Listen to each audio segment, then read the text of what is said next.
bienvenue dans l'éclat sonore de Posecast, le rendez-vous hebdomadaire qui transforme vos journées en de belles occasions de réflexion, de partage et d'ouverture d'esprit. De la science à l'art, de l'histoire aux dernières tendances, Posecast est l'espace où aucune idée n'est trop grande et aucun sujet trop complexe. Embarquez maintenant avec nous dans l'univers fascinant de la diversité des sujets, tout cela avec une dose d'humour et d'authenticité. Écoutez, likez et partagez pour élargir notre communauté de penseurs audacieux. Posecast. Posecast, c'est tout de suite.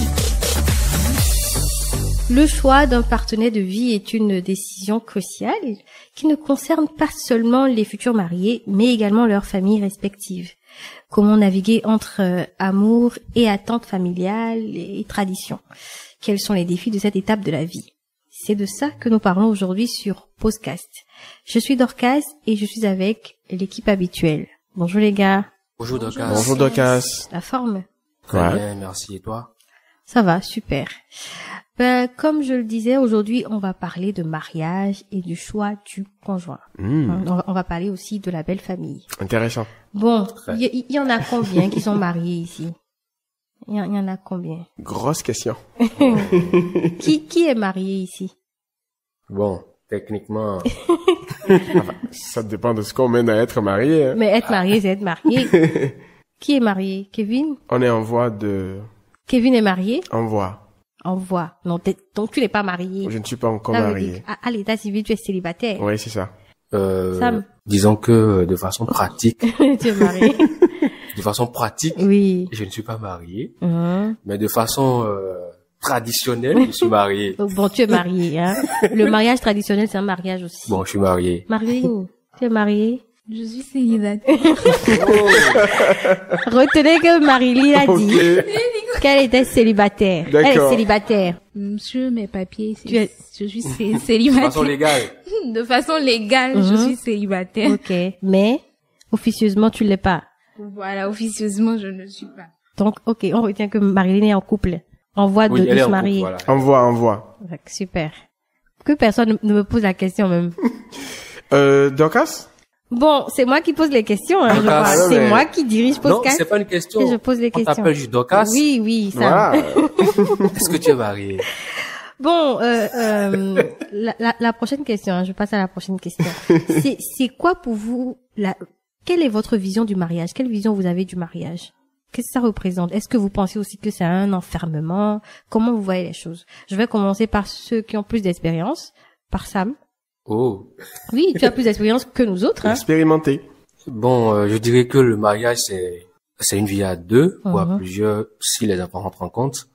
Donc, c'est le fait de s'accepter et de faire des concessions et de vivre dans la bonne harmonie, voilà. Ce n'est que ça. Ce n'est que ça. Juste vivre ensemble. Oui, vivre ensemble, avoir des projets qu'on défend ensemble, une vision ensemble, de façon un peu ramassée, c'est ça. Marilyn. Non, personnellement, je n'ai pas de définition du mariage.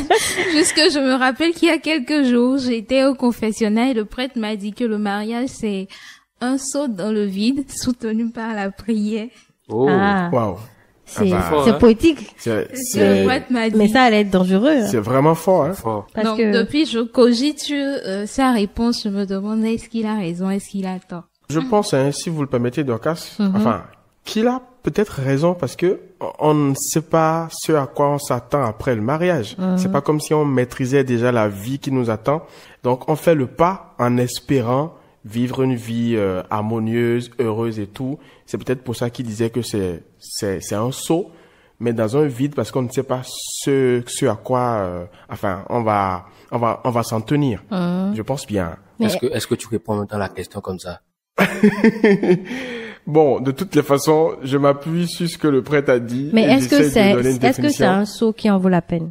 Bon, déjà, pourquoi il m'a donné cette réponse? Il m'a demandé pourquoi est-ce que je ne me sentais pas prête pour me marier. Je lui ai dit, bon, parce qu'on ne connaît pas demain. Et quand il y a quelque chose qui est un peu incertain, tu te demandes, bon, est-ce qu'il faut pas patienter encore un peu pour être sûr de ton choix? C'est là, il m'a dit que non, c'est un saut dans le vide. Donc, tu choisis ton petit démon, tu fais ton saut dans le vide et tu essaies de soutenir par la prière. Maintenant, est-ce que ça en vaut la peine? Le prêtre ne veut pas dire qu'il ne faut pas connaître la personne avec qui tu veux te mettre. C'est ça. Donc, c'est vrai que quand il dit que c'est un saut dans le vide, c'est que on ne connaît pas le futur. En fait, c'est comme toutes les expériences qu'on fait dans la vie. En Voilà. fait, on prend le risque, on verra. Mais bon, d'accord, on prend le risque, on verra, mais il y a quand même des qualités essentielles que le conjoint idéal doit avoir, non, pour vous? Oui, absolument. Kevin? Oui, il y a des qualités qu'il faut rechercher dans la personne avec qui on veut partager sa vie. Que cette personne soit peut-être une femme ou un homme. Je prends l'exemple d'un homme qui veut se marier avec une femme. Il y a des qualités, il y a des éléments qu'il doit rechercher dans cette femme-là. Enfin, Et toi? Toi, oui, tu recherches quoi? alors moi, il faut dire que je recherche d'abord une femme qui a quand même une vie de prière importante, parce que vous savez, généralement, nous les mecs, nous les hommes, si on doit avoir une vie parfaitement réussie, ça dépend de notre femme, de la conjointe, de celle qu'on a choisie. Et l'homme, parfois, il peut ne pas être spirituellement fort. Il faudrait que la femme, quand même, sache tenir le foyer de façon spirituelle. Donc, j'ai besoin d'une femme, premièrement, d'abord, qui ait quand même une vie reliée à Dieu. Peu importe sa religion, ce n'est pas le plus important. Deuxième chose, il faut qu'elle sache faire des concessions. Vous savez, quand vous avez une femme qui ne veut rien laisser, elle veut que ça soit toujours sa décision qui passe, ou c'est ce qu'elle dit qui doit forcément passer, c'est que la vie de couple risque d'être bouleversée. Donc, je voudrais quand même d'une conjointe qui, à un moment donné, accepte faire des concessions pour le bien-être du couple.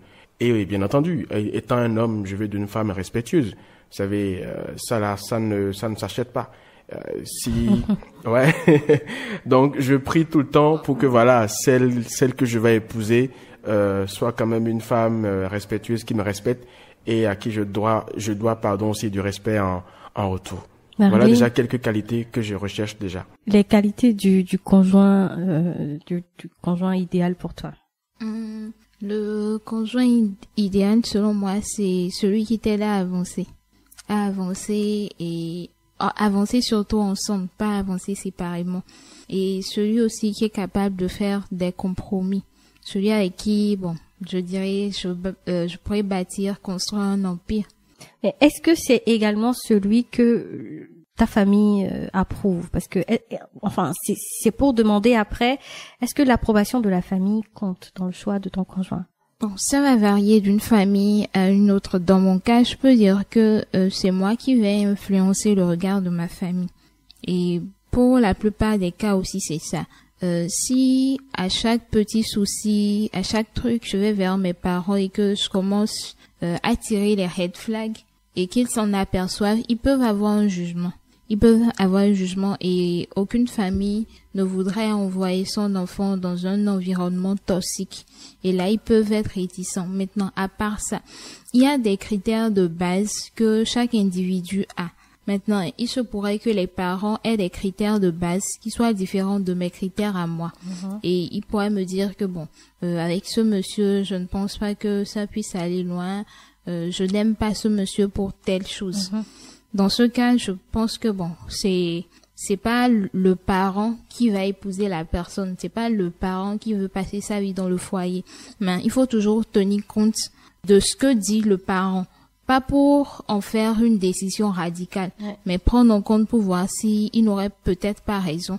Alors, Sam, toi qui es déjà marié traditionnellement, est-ce que la famille a eu une quelconque influence sur le choix de ta partenaire? Bon, je dirais non, parce que déjà c'est moi qui ai fait le choix et ça s'est imposé à eux. Même si c'est vrai, on peut faire le choix et la famille n'aura peut-être pas autre choix, je me répète, d'accepter, mais quand même il y a certains détails que toi-même tu vois. Et du fait que tu connais déjà ta famille, tu sais que je ne peux pas amener telle personne vers les miens. Donc si c'est elle que tu veux, tu t'arranges pour que voilà, elle corrige quelques trucs de sorte à ce que elle soit acceptée du côté de ta famille. Donc sinon dans mon cas, il n'y a pas eu de problème. Je sais qui j'ai comme femme, enfin avec qui je cheminais et je connais mes parents, du coup il n'y a pas de problème. Et donc, si votre famille n'a pas vraiment d'idée ou bien de veto à poser pour le choix du conjoint, quelle place votre belle famille occupe dans la relation? Bon, je pense que tout dépend de chaque famille, hein.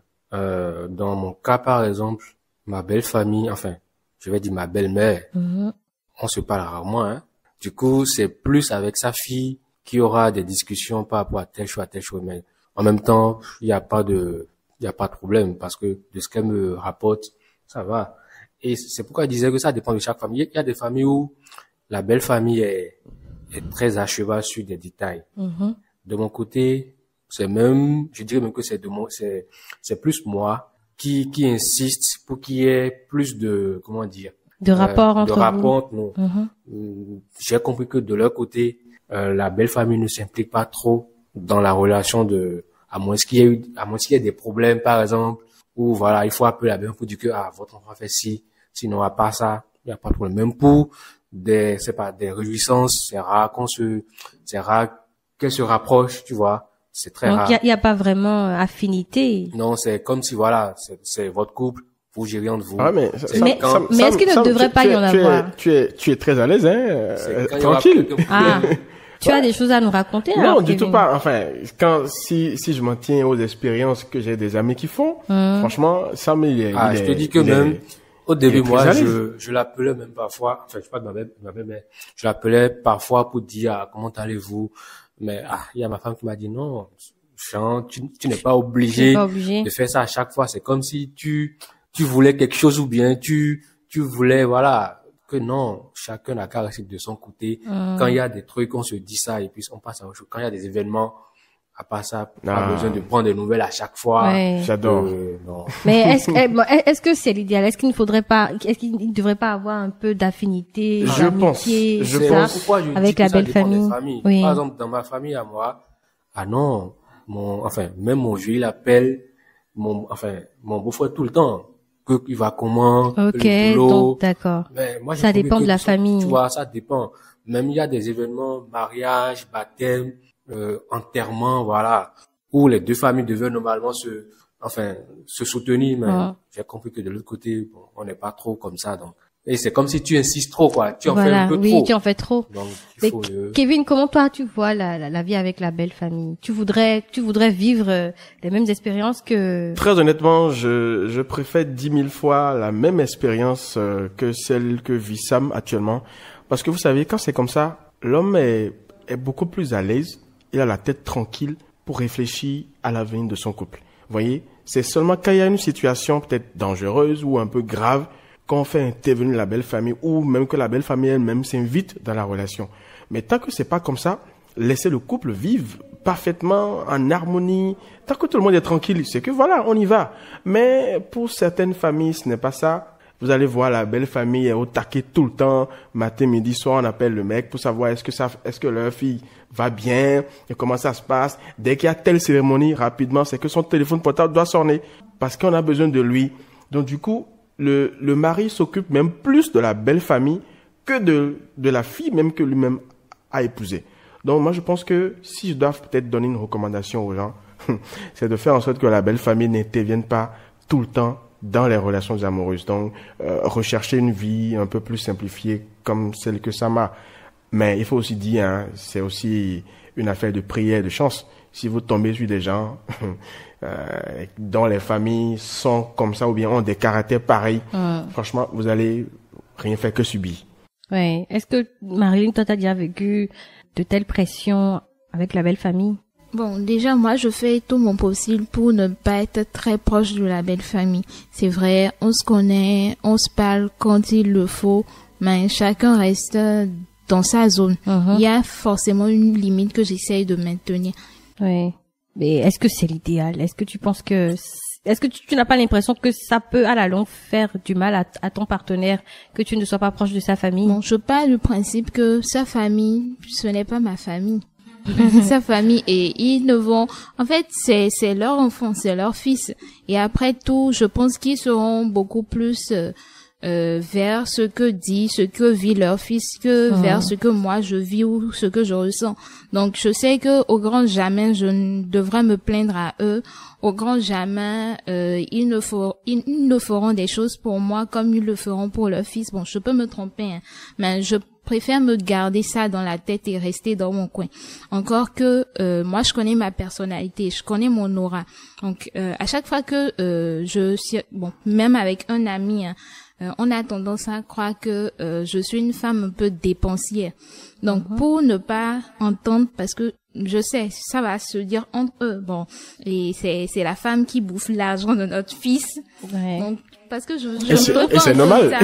J'ai pas envie d'entendre ça, donc je reste dans mon coin. Même s'ils le disent, ils vont le dire entre eux là-bas.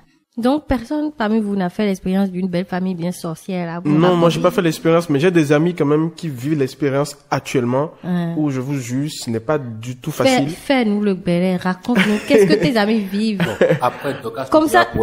Non. Ouais, c'est clair. Alors, par exemple, j'ai un ami qui est dans la situation actuellement. Il faut dire que déjà tout est parti du début de la relation. Quand elle a rencontré sa petite amie, ils ont commencé à cheminer. Déjà, dans ces moments-là, la belle famille, enfin, la maman de la fille s'intéressait déjà à la relation. Voulait déjà savoir, est-ce que c'est quelqu'un qui a l'argent? Est-ce qu'il est financièrement stable? Est-ce qu'il a quand même, enfin, est-ce qu'il est socialement correct et stable? Parce que la maman disait, je ne veux pas d'un homme qui ne sait pas où il va, qui n'a pas la tête sur les épaules et qui surtout financièrement n'est pas stable. Donc ça avait commencé déjà par là. Et il faut dire que les premiers mois qui ont suivi quand ils se sont rencontrés, la maman elle est un peu plus matérialiste, vous voyez.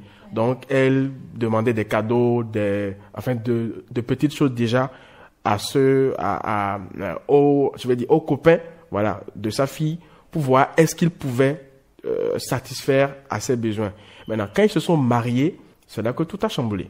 La belle famille maintenant, toute la belle famille, hein, enfin, on appelle le gars matin, midi, soir. Il y a telle tante qui est malade, il y a tel qui a tel souci. Donc, il est devenu un peu comme l'homme de toute la famille, celui qui règle les problèmes. Et aussi, quand il n'y a pas à manger à la maison, c'est chez lui qu'on vient pour voir s'il y a quelque chose à manger. En fait, il n'a plus la paix. Tout le temps, il est dérangé. Il est devenu pourvoyeur de la belle famille. Il est devenu pourvoyeur. Et c'est comme si c'est lui qui est toujours la source des problèmes du foyer.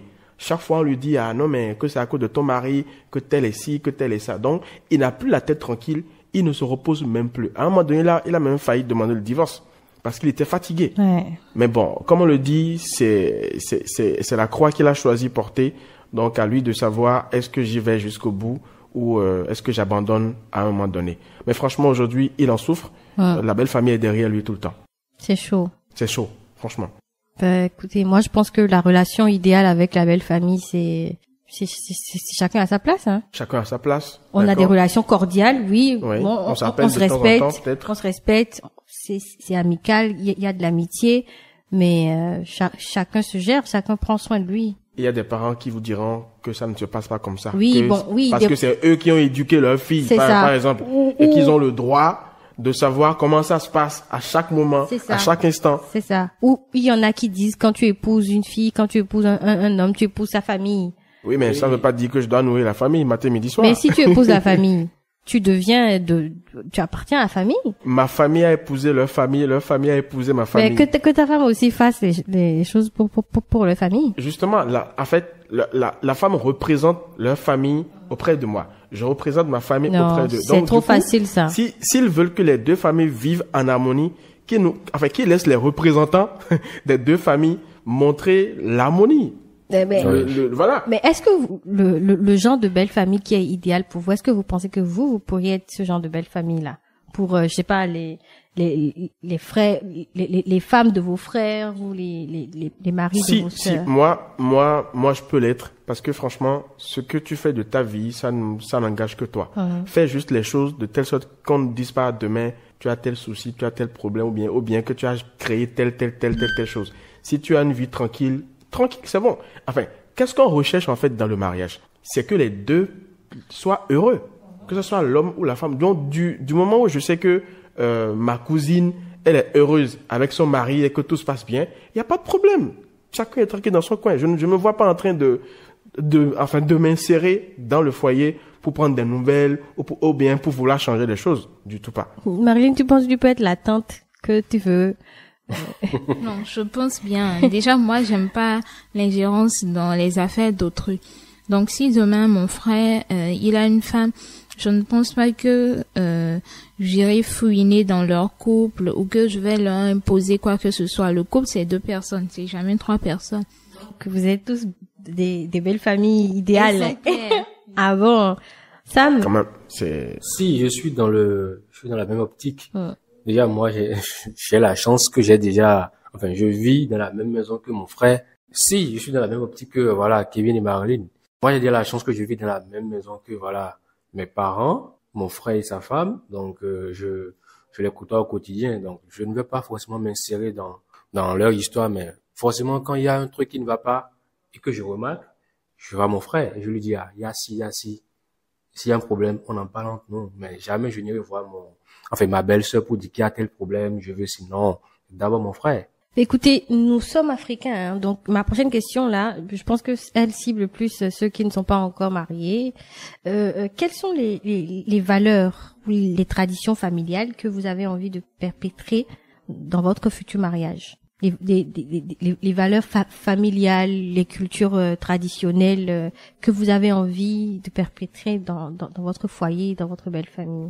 Chez moi, souvent, dans la famille, on aime se réunir une fois par an. Par exemple, on se retrouve tous ensemble autour d'un buffet, voilà, où chacun raconte un peu l'expérience de sa vie, comment les choses se passent et tout. Enfin, c'est juste une ambiance conviviale pour ressouder les liens, renouer les fêtes de famille du style les Novichas, c'est ça? Oui, mais bon, pas à l'échelle à l'échelle nationale comme voilà, c'est vraiment entre nous en fait.